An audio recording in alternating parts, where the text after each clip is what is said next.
पंजाब के सभी शक्तिमान किसान संगठनों के समन्वय को एक जोरदार जिंदाबाद। और मेरी तरफ से आपको लाल हरा सलाम।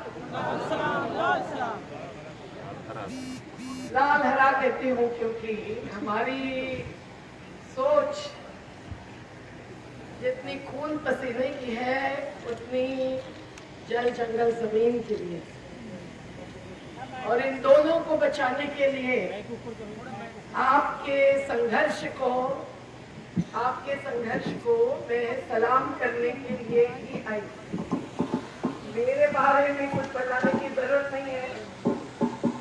मैं तो प्रतिनिधित्व कर रही हूँ अखिल भारतीय किसान संघर्ष समन्वय का।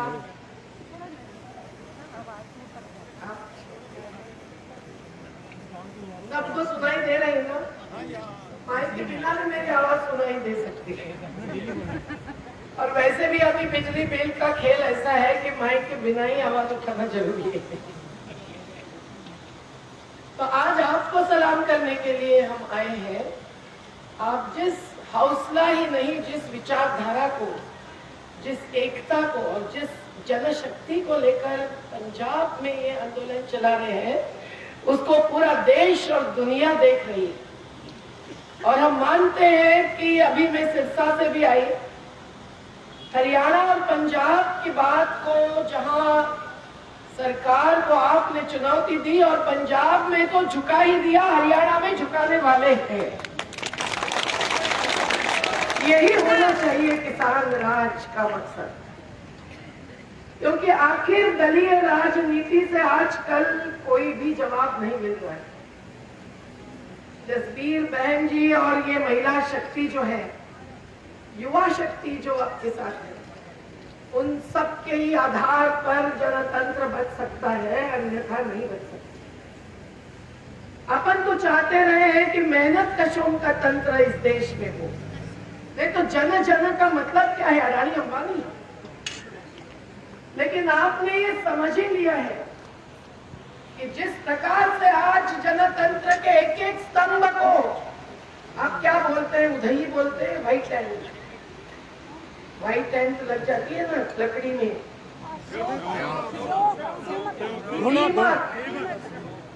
जैसे दीमक लग गया। अब कौन दीमक की भूमिका निभा रहे हैं आप सब जानते हैं। नाम लेकर मैं उनको हुतात्मा नहीं बनाना चाहती, लेकिन आज देश में ऐसी परिस्थिति है कि आजादी आंदोलन के पहले भी जो कानून थे उससे भी बदतर कानून है। और संविधान जो मैं लेके आई, क्या बताऊं, क्या हाथ में ही रख सकते हैं? अपन उस पर हाथ रखकर शपथ लेने का समय आया है। इन जनप्रतिनिधियों से कोई अपेक्षा ज्यादा नहीं कर सकते। लेकिन संविधान को कुचलने वाली अंग्रेज सरकार की कहानी तो बहुत लिखी गई है। अब आजादी के बाद जिस प्रकार से इस देश के मेहनत कशों को एक एक कदम कदम पर कहीं न कहीं गैर बराबरी के भक्ष्य लक्ष्य बनाया गया, उसको आज चोटी पर पहुंचा रही है मोदी सरकार। हम सब जानते हैं कि जो किसान नहीं होंगे इस देश में, जो खेती नहीं होगी, जो भूमि नहीं बचेगी, तो खाएंगे क्या? क्या सब कुछ दूसरे राष्ट्रों से जहाजों पर ले आएंगे? जब यहाँ गेहूं खड़ा होगा तभी कभी 5 लाख टन गेहूं लाया गया था विदेश से। अब पवार साहब लड़ रहे हैं मोदी जी के साथ, तो चलो लड़ो भाई। लेकिन उस समय ऐसा हुआ था। लेकिन आज तो सब कुछ इस देश के गरीबों को, आम जनता को खिलाने वाली खेती अगर खत्म करेंगे, तो क्या सब अनाज और फल सब्जी भी दूसरे देशों से ले आने की बात सोच रहे हैं क्या? वो भी नहीं। वो तो इसी देश के कुछ मुट्ठी भरों को पूरी खेती सौंपने जा रहे हैं।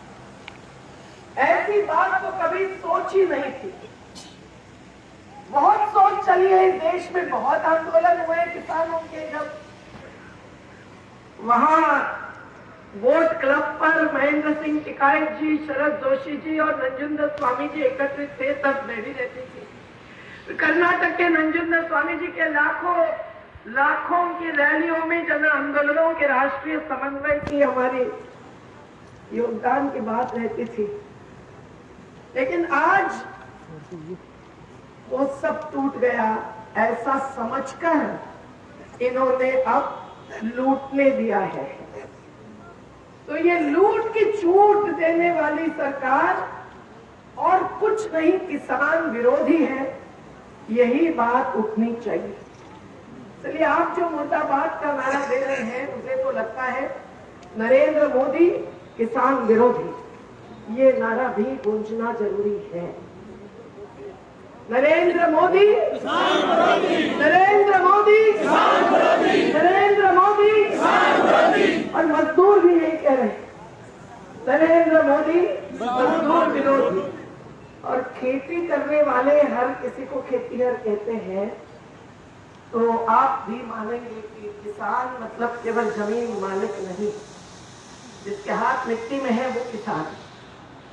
महिलाओं के भी हाथ मिट्टी में होते हैं, पर महिला किसान को स्वतंत्र दर्जा नहीं दी जाती। इसलिए यहाँ आज महिलाओं की शक्ति देखकर मैं खुश हो गई। हमारे आंदोलन में जब पेंडॉल लगाया जाता है तो महिलाएं भर देती है, तो पुरुषों को बाहर, भाइयों को खड़े रहना पड़ता है, जगह ही नहीं छोड़ती। तो ये अवकाश जो किसानों का है, उसमें किसान, खेत मजदूर, पशुपालक सबको ही आनी चाहिए।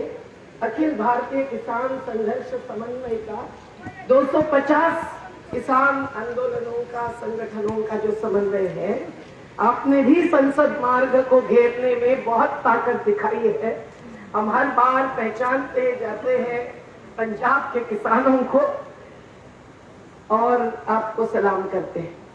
तो आज तो बहुत ही ज्यादा आपका अभिनंदन करने की जरूरत है, क्योंकि देश की जनता चाहती है कि उस केंद्र में बैठे हुए सरकार को वो चार बातें सुनाए नहीं केवल, तो झुकाए।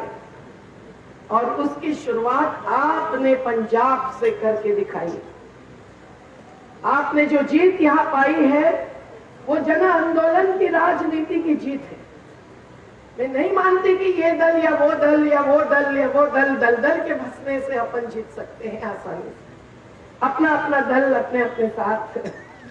लेकिन ये जो एक सर्वदलीय, निर्दलीय, जो भी कहे आप, जनशक्ति को लेकर, जन आंदोलनों की राजनीति को लेकर जब अपन आगे बढ़ते हैं, तब सरकार झुकती है। और आपने अकाली दल को झुकाया कहिए या साथ दिया कहिए, पर जीत जरूर हासिल करके दिखाई है। इसलिए आपको जोरदार जिंदाबाद। आपकी ताकत आज जिंदा भी है और आबाद भी है। इसलिए पूरे देश के किसानों में एक माहौल बना हुआ है और आपकी तरफ उनकी नजर भी है, क्योंकि हर सिमरन और इन्होंने भी इस्तीफा देने से महिलाओं में भी जरा ज्यादा खुशी हुई है, ऊर्जा आई है, क्योंकि महिला प्रतिनिधि ही ऐसा कर सकती है अकेले के दम पर। ये भी सबक सिखाया है और संदेश दिया है। साथियों, किसानों की एकता के बिना इस देश में कुछ नहीं बच सकता। जो कि ये संविधान कहता है, जीने का अधिकार, अन्न सुरक्षा का अधिकार, हर राज्य में सकस आहार खिलाना चाहिए और इस देश का पर्यावरण बचाना चाहिए और इस देश में गैर बराबरी खत्म होनी चाहिए। ऐसा नहीं हो कि मुट्ठी भरों के हाथ में संपत्ति केंद्रित हो। अनुच्छेद 39, अनुच्छेद 47, सकस आहार खिलाना सरकार का कर्तव्य है, शराब पिलाना नहीं। पर्यावरण को बचाना है, मतलब केवल ओजोन के लेयर को नहीं। हम महिलाएं, यहाँ एडवोकेट भी बैठी है बलबीर जी, तो मैं और क्या कहूँ। इस संविधान को हाथ में लेकर जब हम सोचते हैं कि देश में क्या होना चाहिए और क्या नहीं, और शासकों का क्या कर्तव्य है, तब आज जो चल रहा है वो सब कुछ इस संविधान को कुचलने वाली बात है और इसीलिए उनका धिक्कार करे उतना कम है और नारा लगाए उतना कम है कि संविधान अमर रहे, संविधान अमर रहे, संविधान अमर रहे। और इसीलिए गांधी हो, बाबा साहेब हो, लाला लाजपत राय हो, मौलाना अबुल कलाम आजाद हो, मार्क्स हो, लेनिन हो, जिन्होंने श्रमिकों के साथ दी है, ऐसे तमाम श्रमिकों को आज जगाने और जगने बिना दूसरा रास्ता नहीं है। अब सब जान रहे हैं और आप एक एक मुद्दे पर उनको चुनौती दे रहे हैं, ये भी एक बहुत बड़ी बात है। और वो मुद्दे दर्शन पाल जी जैसे, जगजीत सिंह जी जैसे जो हमारे समिति में कायम बैठते हैं, उनके तरफ से सतत सुनते आए हैं। जसवीर जी के साथीगण, कर्नाटक के वकील क्लिफ्टन भाई और राजा राम सिंह जी और सभी मीटिंग में अपना योगदान देते रहने वाले, हम सब लोग जानते हैं कि पंजाब में आपने कैसे एक एक कदम आगे बढ़ाया और ये कदम बढ़ाना उसी समय जरूरी था। आज तो राज्य राज्य में आवाज उठ रही है पर सबसे पहला ताकत का कदम आपने उठाया और ये जरूर आज समझना चाहिए कि हर राज्य ने पंजाब के पैरों पर पांव रख के चलना चाहिए, क्योंकि ये आज जो कर रहे हैं वो बिल्कुल हमारे सोच के विरोध में है। भले वो भ्रामक प्रचार क्यों न करें। अपने समन्वय ने 2 मांगे मुख्य मांगी थी, जबकि किसानों की मांगे बहुत है। मंडी में कैसी व्यवस्था होनी चाहिए, यहाँ से लेकर गोदाम कैसे होने चाहिए नाशवंत अनाज और उपज के लिए, लेकिन केवल 2 मांगों पर जोर देकर जब अपन ने कहा कि किसान जिनकी की हर रोज 10 आत्महत्याएं हो रही है, वो आत्महत्या नहीं है, वो हत्या है। कोई आलसी किसान आत्महत्या नहीं कर रहा है, केवल बेटी की शादी में खर्च करने से आत्महत्या नहीं हो रही है। तो जिस खेती को घाटे का सौदा रखा गया है, जिस खेती में लूट होकर और बिचौलिए कमा रहे हैं और जिस खेती को घाटे का सौदा रखने के कारण खेती छीनना, खरीदने के नाम पर लूटना, ये सब आसान करवा दिया है, उन किसानों को अब गैर बराबरी के खिलाफ आवाज उठाना है तो पहले कर्ज मुक्ति चाहिए और हर उपज को, केवल 2, 4 या 24 फसलों को क्यों, हर फसल को, जो पहाड़ी हमारे आदिवासी पकाते हैं, मोर, बंटी, भागल, तीली, फल, सब्जी, सबको ही चाहिए उपज का सही दाम। और आप सब जानते हैं कि जो बार बार घोषणा करते हैं एमएसपी की, न्यूनतम समर्थन मूल्य की, वो तद्दन झूठ हिसाब लगाते हैं। गणित में कच्चे हैं कि गणित कभी सीखा ही नहीं है, समझ में नहीं आता। जबकि एक कारखाने में कोई भी बेटा मालिक का अगर मैनेजर बन जाता है तो उसकी तनख्वाह बराबर उसको दी जाती है और बजट में उसका भी समावेश होता है।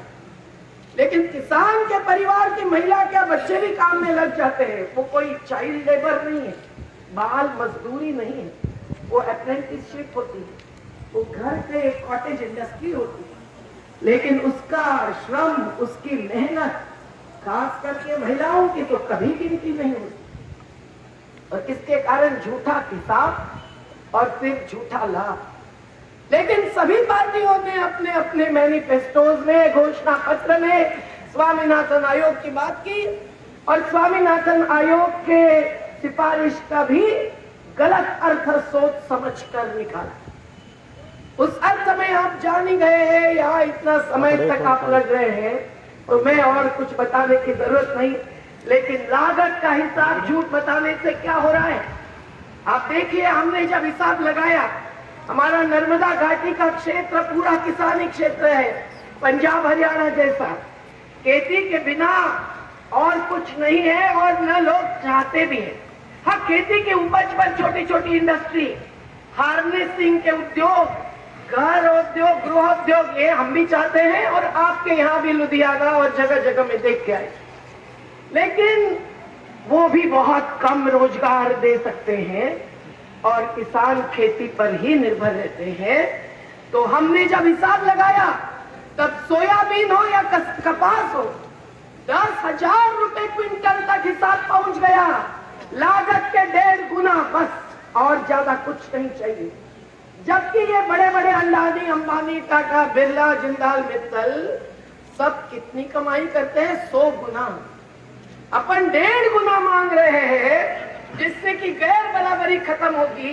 कर्ज मुक्ति एक बार मांग रहे हैं, जो बाद में कर्जदारी नहीं लाएगी, ऐसा दाम मांग रहे हैं। लेकिन इनको हिसाब जमता ही नहीं, गणित जमता नहीं, झूठे बचे पेश करते हैं देश के सामने। तो साथियों, आज ये दोनों मांगों पर जो विधेयक, बिल्स, कानून के मसौदे संसद में प्रलंबित है, रखे गए हैं, उस पर तो बहस होने की संभावना इन्होंने खत्म कर दी।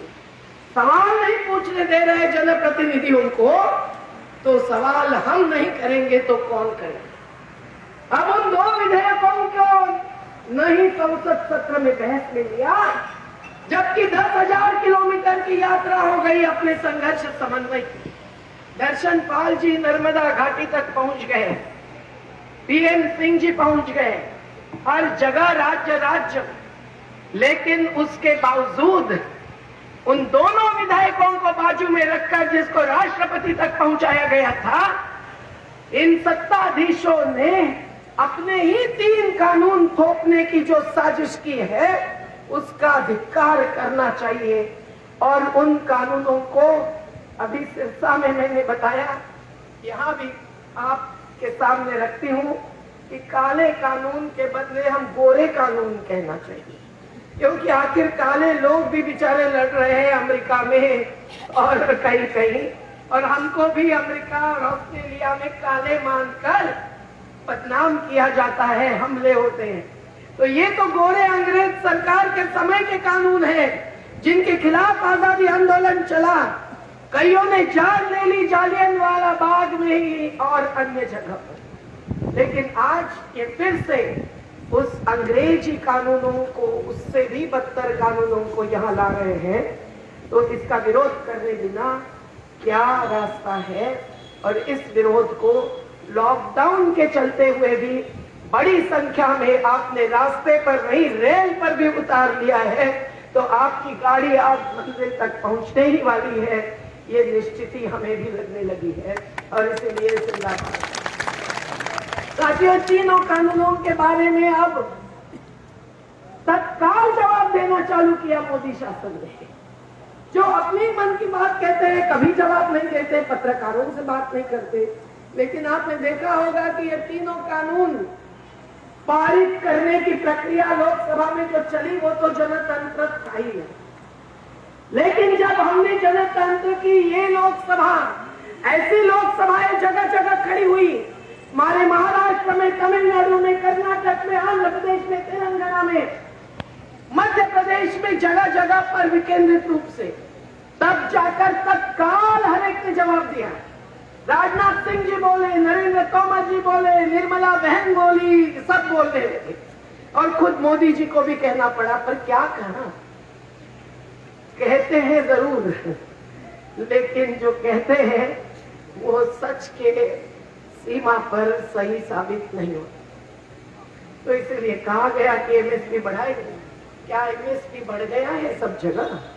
पंजाब में कुछ तो आपने हासिल किया होगा, मैं पूरे डिटेल्स लिखकर नहीं आई, लेकिन सभी को पता है, अभी सिरसा से आई वो ही हकीकत मध्य प्रदेश की है, वही हकीकत हर राज्य की है कि सही एमएसपी तो जाहिर भी नहीं है, और जो जाहिर है वो भी मिल नहीं रहा।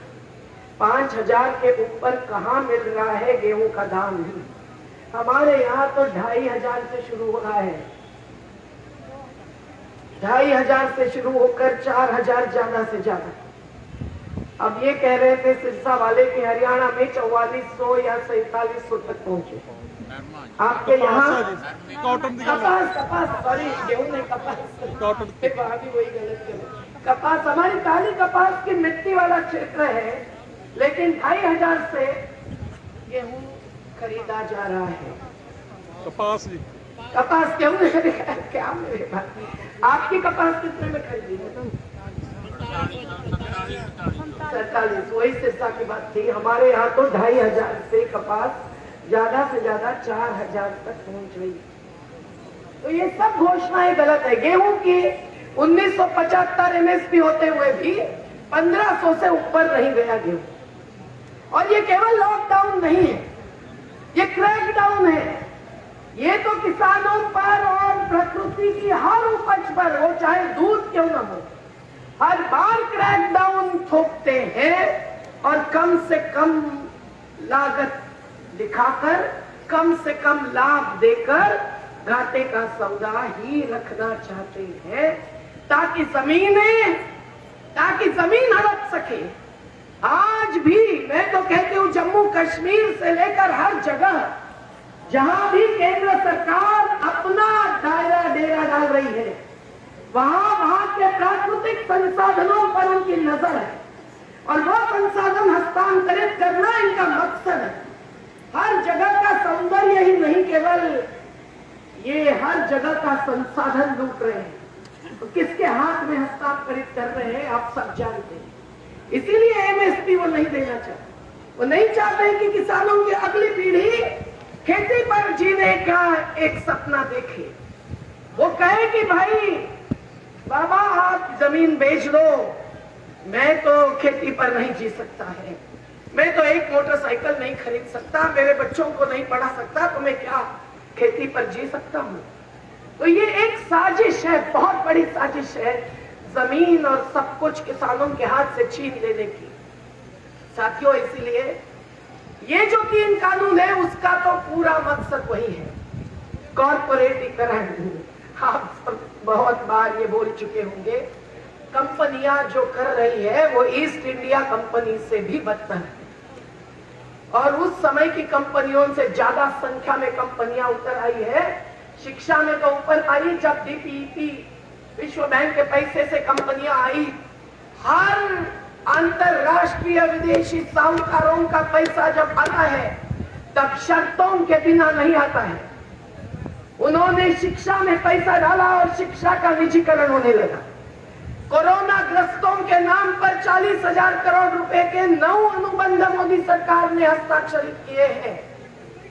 विश्व बैंक, एशिया विकास बैंक, AIIB, 9 अनुबंध, और उससे बहुत सारी शर्तें डालकर आज कोरोना के नाम पर स्वास्थ्य की चर्चा बहुत है, लेकिन स्वास्थ्य क्षेत्र पूरा जा रहा है निजी कंपनियों के हाथ में।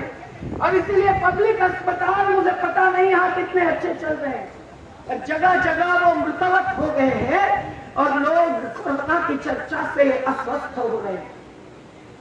तो खेती का क्षेत्र अब उनके लक्ष्य में है। इस क्षेत्र में कभी से कॉन्ट्रैक्ट फार्मिंग की छोटी छोटी शुरुआत हुई थी, लेकिन अब तो उन्होंने एक चौखट बना दी। वो दरवाजा है, केवल खिड़की नहीं है, और उस द्वार से वो स्वागत करने जा रहे कंपनियों का। और उसके लिए वो कहते हैं कि हम कोई जबरदस्ती नहीं करने वाले हैं कि किसान कंपनियों के साथ कोई कॉन्ट्रैक्ट करे। लेकिन मोदी सरकार की यही तो कुशलता है, वो कहीं भी नहीं कहते कि हम जबरदस्ती करने वाले, लेकिन पिछले दरवाजे से वो आगे के दरवाजे बंद करते हैं। किसानों को दरवाजा बंद और कंपनियों को द्वार खुला। यही है कॉन्ट्रैक्ट फार्मिंग का मसला। और गुजरात के किसानों ने पिछले साल जो लड़त दी आप तक पहुंची होगी। आलू उत्पादकों ने पेप्सिको के खिलाफ लड़त दी। सबसे पहले तो पेप्सी ने पंजाब में भी अपनी करामत दिखाई थी, मुझे याद है। उस समय हम जरा युवा थे। आज वो साफ चित्र है कि कंपनियां अगर घुसेगी तो क्या होने वाला है। बहुत लालच देगी, ललचाएगी, कुछ थोड़ा समय तक ज्यादा कीमत भी देगी और लोगों को लगेगा कि अरे एमएसपी तो कुछ नहीं था, ये तो हमको ज्यादा दे रहे हैं। लेकिन जो देगी उससे ज्यादा खींच लेगी कुछ ही समय में, और फिर किसान अपनी खेती खो देगा, कर्जदार होकर ही नहीं, गुलाम होकर कंपनी का। इसलिए किसानों को गुलामी नामंजूर, नामंजूर। किसानों को गुलामी नामंजूर, किसानों को गुलामी नामंजूर। ये बात भी इस कानून के सामने हमको कहना जरूरी है। और जो अत्यावश्यक वस्तु अधिनियम इन्होंने बदला है, वही बात मैं अभी बता रही थी कि बंगाल के अकाल में जब 20 लाख लोगों की मृत्यु हुई थी, तब इस देश में चर्चा होकर वो कानून आया था। और उस कानून के तहत फिर ये तय हुआ कि अन्न जैसी बात कोई भी उसकी जमाखोरी साठेबाजी नहीं कर सकते। अब इन्होंने उसको अत्यावश्यक वस्तु माना ही नहीं। इनके दृष्टि से अत्यावश्यक वस्तुएं क्या है? बस उपभोग।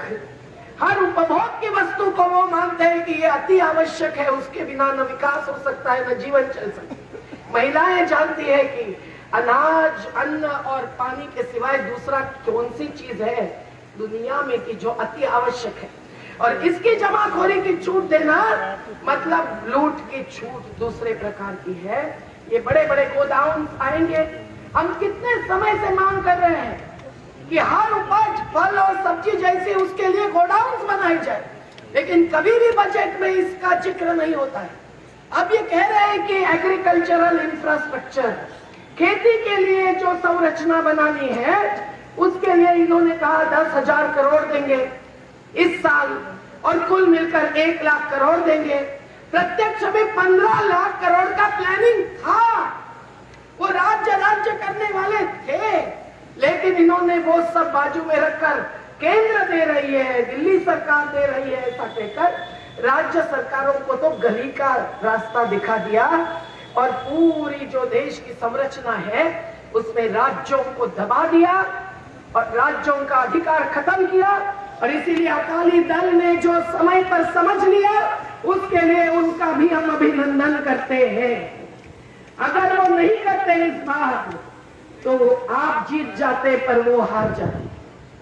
मुझे लगता है कि ये बहुत जरूरी था। पर हरियाणा में अभी भी जो सवाल उठाया है, कुर्सी चाहिए या किसान, वो बहुत अहम सवाल है। क्योंकि चुनाव के समय चाचा मामा कहते हुए जो आते हैं और हर एक पार्टी के घोषणा पत्रों में किसानों के लिए किसानी के बारे में एक संभाग होता है, वो चुनाव के बाद किसानों को छोड़कर कंपनियों का हाथ पकड़ लेते हैं। ये कोई नहीं बताने की बात नहीं। तो आज आपकी ताकत ने अकाली दल को ये समझाया है, ये सिखाया है, ये मंजूर करवाया है कि वो मोदी सरकार का हाथ नहीं पकड़ेंगे। नीतीश कुमार जी को भी ये सवाल करना चाहिए, नवीन पटनायक जी को भी ये सवाल करना चाहिए। जगह जगह ये सवाल करे बिना तमिलनाडु तक किसानों की ताकत, राष्ट्रीय ताकत नहीं दिखेगी। और इसीलिए आपने हर कानून का जो विरोध किया है वो बिल्कुल सही है, वो इस देश के कंपनीकरण का विरोध है। और आपने ये भी जाना है कि अब मंडी बची रहेगी, ये घोषणा भी कितनी झूठ है।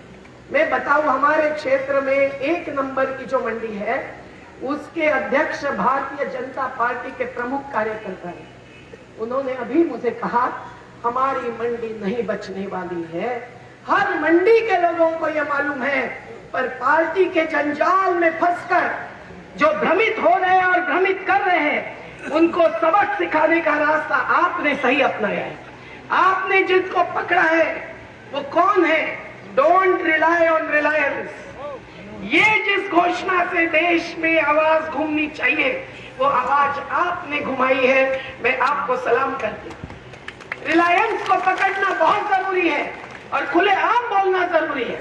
जब हम बोलते हैं, अडानी अंबानी का नाम देते हैं, तत्काल हमारा इंटरव्यू एडिट हो जाता है, वो वाक्य कट किए जाते हैं। ये हमने बहुत बार देखा।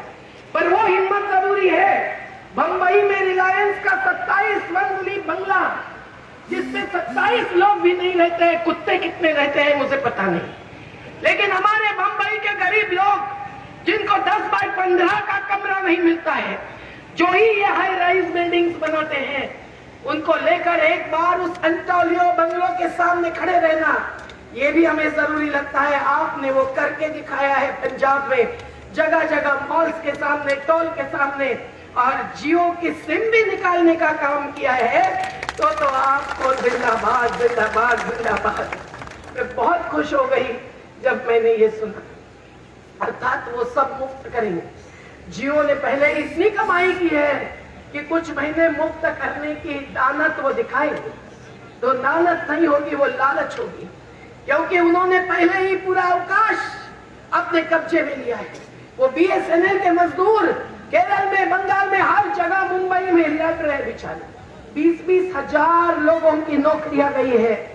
बीएसएनएल की मेरी सिम रास्ते में पूरे कहीं भी चलती नहीं थी, उसे मीटिंग करनी थी ऑनलाइन सब कुछ, पर हम तो ऑफलाइन लड़ने वालों को ही ताकतवर मानते हैं, हिम्मतवान मानते हैं, और उसमें पंजाब का 1 नंबर है। इसीलिए आपका संदेश पूरे देश भर ले जाना चाहते हैं। साथियों, कर्ज माफी न करने वाले कहीं तो थोड़ी सी की, यहाँ अमल कैसे हुआ उसे डिटेल्स नहीं है, पर 2 लाख तक की या 5 एकड़ तक की कर्ज माफी ये भी पूरी नहीं। इस देश में किसानों की पूरी पार्टी एक बार कोरी होनी ही चाहिए, और उसके बाद कर्जा ना हो। इसके बदले ये जो जाहिरात करते हैं, ये 10,000 करोड़ एग्रीकल्चरल इंफ्रास्ट्रक्चर के लिए, ये भी पूरा कर्जा है, दान नहीं है। अपने को समझ में नहीं आता, ये बोलते हैं 20 लाख करोड़, अब उसमें कितना कर्जा है और कितना दान है समझ में नहीं आता। तो ये जैसे विश्व बैंक और अंतरराष्ट्रीय साहूकारों से पैसा लेते हैं, वो कर्जे के रूप में लेते हैं और हमारे ऊपर कर्जा थोपते हैं। ये बात मंजूर नहीं है। मंजूर है क्या? मंजूर नहीं है। हमें कर्जा नहीं, हमें दाम चाहिए, और वो दाम स्वामीनाथन आयोग का ही केवल नाम लेने की जरूरत नहीं है। हमारे खून पसीने का, मेहनत का, और जो प्राकृतिक संसाधन हमारी पूंजी है, पैसा नहीं है। पैसे से खाओ पियो मजा करो, किसी को कमरे में लॉक करके रखो, कहो अब खाओ पियो मजा करो। पैसा नहीं जम रहा है तो रुपया लो, रुपया से नहीं चल रहा है तो डॉलर लो, वही खाओ वही पियो, लेकिन कोई जीता रहेगा। तो बहुत जरूरी है आपका संघर्ष, और इन कॉर्पोरेट्स को चुनौती देना, और चुनाव के समय ही केवल चुनौती देकर नहीं चलेगा। चुनावों के बीच का जो अवकाश होता है वो जनता का होता है, और जन आंदोलन की राजनीति ही उस अवकाश को पकड़ती है। और फिर चुनाव तक अगर हम लोगों ने अपना दिमाग सही रखा और अपनी मांग पर अड़े रहे, तो चुनाव में भी जनता सबक सिखाती है। मुझे लगता है कि आपकी ताकत बहुत बड़ी है। ये क्रांतिकारी राज्य माना गया है। मैं भी भगत सिंह के मूल निवास तक जा चुकी हूँ, उनके कार्यक्रम में शामिल हो चुकी। रोगड़, क्या नाम? रोपड़ उनका जन्म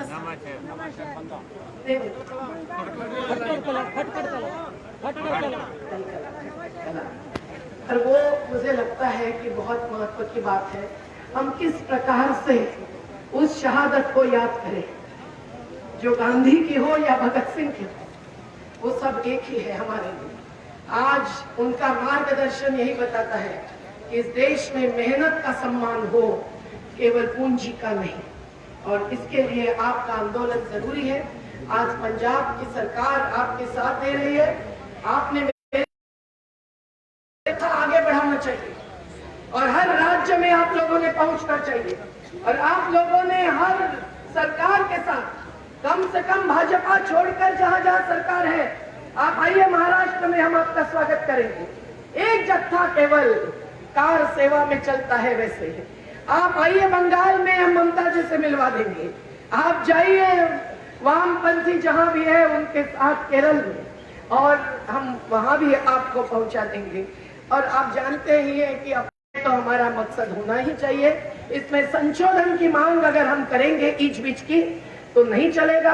अब मजदूरों के पक्ष के 44 कानून हटाए गए हैं। 44 कानून, किसी मजदूर को, खेत मजदूर हो या कारखाने का हो, अब कोर्ट में जाकर खड़े करने का भी अवकाश नहीं रखा है। मैं बिरला मजदूरों की केस लड़ती हूँ, मुझे अभी दिखाई दे रहा है कि हाथ में अब कानून के बदले बस ये संविधान लेकर खड़े रहना ही हमारी जिम्मेदारी और चुनौती है। साथियों, जिंदा